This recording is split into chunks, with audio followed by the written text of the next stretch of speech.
السلام عليكم. أعوذ بالله من الشيطان الرجيم. بسم الله الرحمن الرحيم. الله لا إله إلا هو الحي القيوم لا تأخذه سنة ولا نوم له ما في السماوات وما في الأرض من ذا الذي يشفع عنده إلا بإذنه يعلم ما بين أيديهم وما خلفهم ولا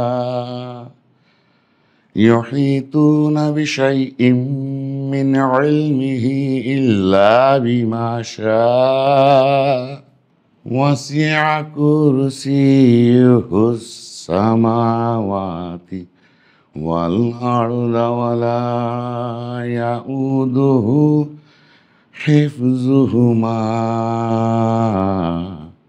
وهو العلي العظيم.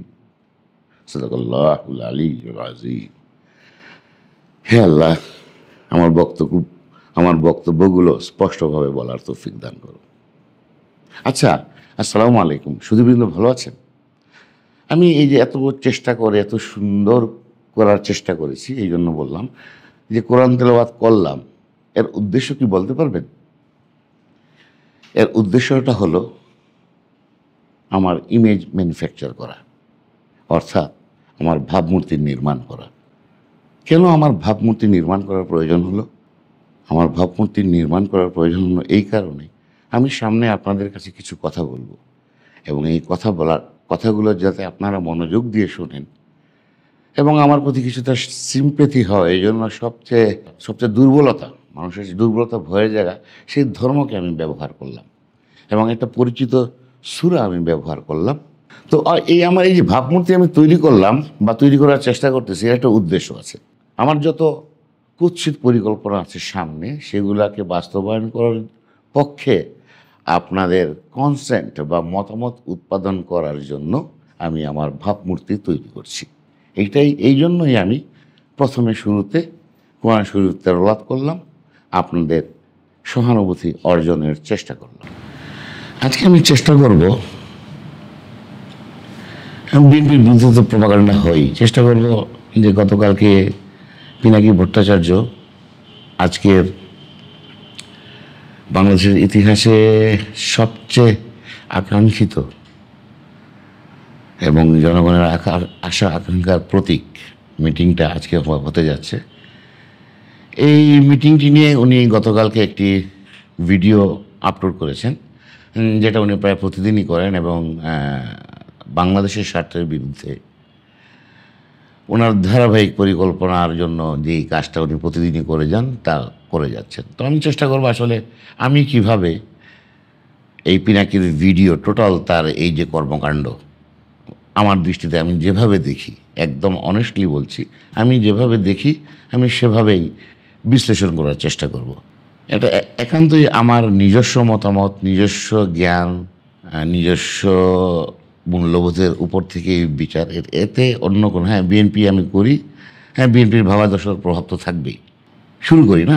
পিনাকি যে কোনো ওনার মানে যে কোনো স্ক্রিপ্টের মতোই ওনার স্ক্রিপ্টটাও শুরু করেছেন সিনেমার ট্র্যাডিশনাল স্ক্রিপ্টের মতো। উনি প্রথমেই সিনেমায় যেরকমভাবে নায়কের ইমেজ বিল্ডিং করা হয়, উনি প্রথমেই যেহেতু ওনাকে পর্দায় সবসময় দেখা যাবে, তাই উনি ওনার ইমেজ বিল্ডিং করছেন। কিভাবে? এই যে আজকের মিটিংয়ের দুইজন গুরুত্বপূর্ণ ব্যক্তি, ডক্টর মোহাম্মদ ইউনূস এবং তারেক রহমান, উনি বলছেন যে উনি দুইজনের সাথেই উনি সম্পৃক্ত ছিলেন, কাজ করেছেন। বিশেষ করে ইউনূসের সাথে উনি কাজ করেছেন, এবং তারেক রহমানের সাথে উনি অ্যাক্টিভিজম করেছেন। খেয়াল করবেন, তারেক রহমানের সাথে উনি অ্যাক্টিভিজম করেছেন আর ডক্টর ইউনূসের সাথে উনি কাজ করেছেন। এটা আমরা বিশ্বাস করি, কারণ ওনারা একই নাটাইয়ের সুতো।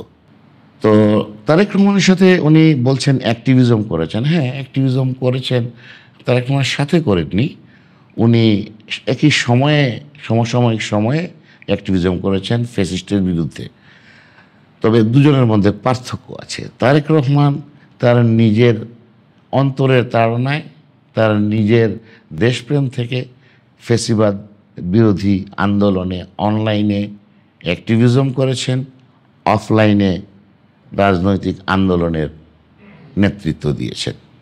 আর পিনাকি যা করেছেন তা করেছেন প্ল্যান বি এর অংশ হিসেবে তার নিজের ইমেজ বিল্ডিং বা তার নিজের ভাবমূর্তি নির্মাণ করেছেন, যাতে করে উনি তাদের সেই প্ল্যানের অংশ হিসেবে তাদের কুৎসিত প্ল্যানের পক্ষে জনগণের মতামত উৎপাদন করতে পারেন বা কনসেন্ট জেনারেট করতে পারেন। তো পিনাকি এই যে দুজন গুরুত্বপূর্ণ ব্যক্তির সাথে কাজ করেছেন, এইটা বলার উদ্দেশ্য হলো উনি উনার ইমেজ জেনারেট করলেন, যেন এই আজকের মিটিং বিষয়ে কথা বলার অথরিটি ওনার আছে, কথা বলার বৈধতা তিনি অর্জন করলেন, কথা বলার যোগ্যতা তিনি অর্জন করলেন কিভাবে, যে তারেক রহমান এবং ডক্টর ইউনূসের সাথে উনি কাজ করেছেন এবং অ্যাক্টিভিজম করেছেন। একটা আমরা বিশ্বাস করি। তো আপনারা একটু শুনুন। সারা দেশ তাকায় আছে তারেক রহমান আর প্রফেসর ইউনূসের বৈঠকের দিকে, আমিও তাকায় আছি। কিন্তু এই বৈঠকে কি হইবার পারে, কি আলাপ হইবার পারে, কে কি করবার পারে?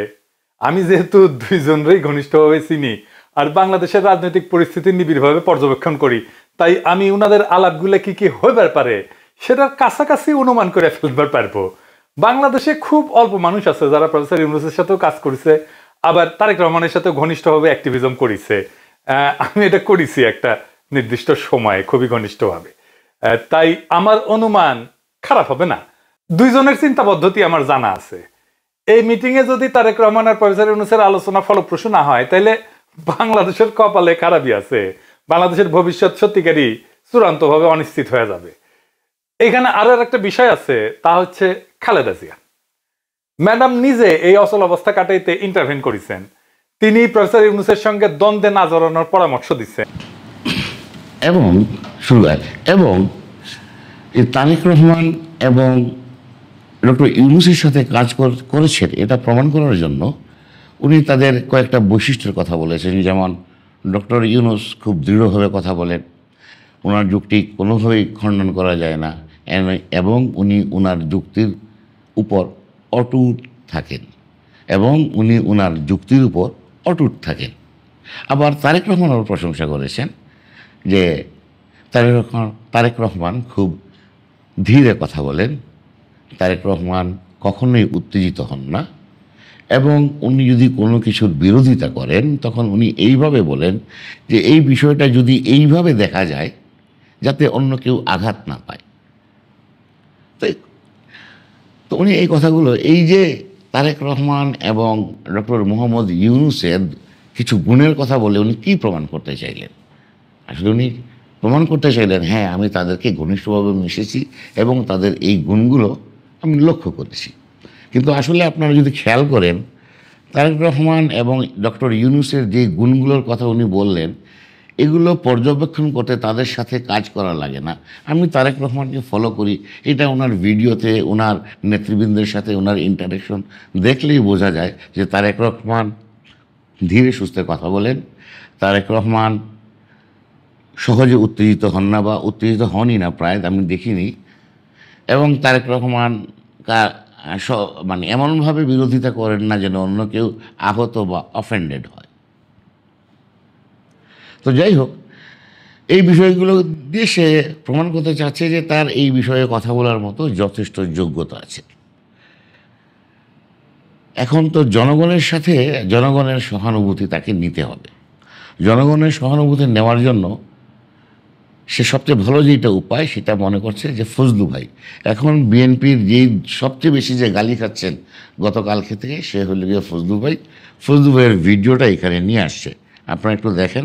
খালেদা জিয়ার উপদেষ্টা, এই ইন্ডিয়ার মাল, ছাত্রলীগের সাবেক প্রেসিডেন্ট, তার বক্তৃতা দিয়েই যাইতেছে। শুনেন কি কয় মালডা।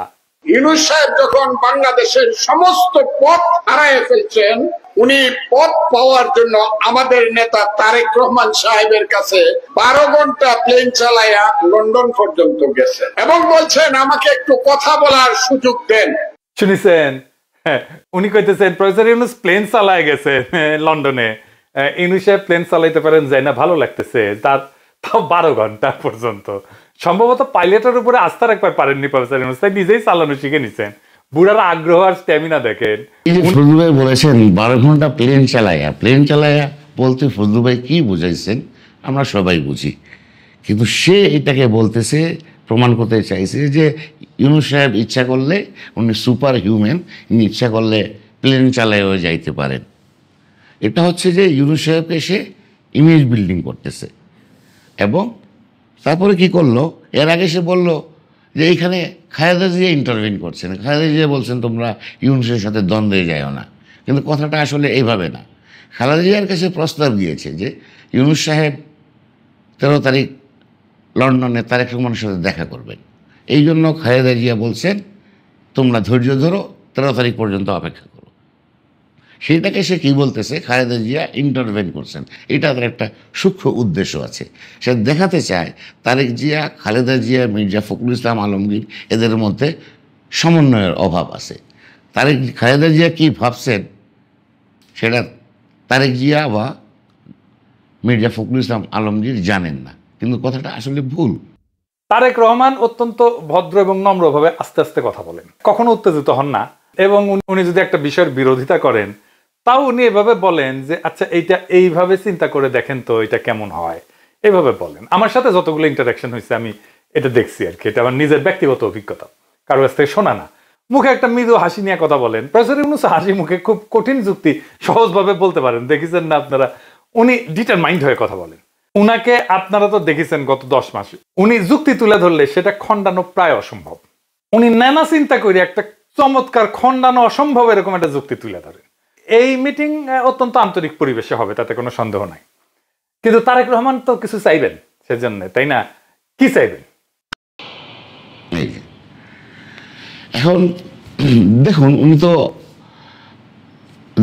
তো ডক্টর ইউনূসকে সুপার হিউম্যানে পরিণত করেছেন এবং এখানে প্লেন চালানো উনি এক্সপার্ট, বা চাইলে প্লেন চালাতে পারবেন সেটাও ব্যঙ্গ থেকে সিরিয়াসলি বলে ফেলছেন।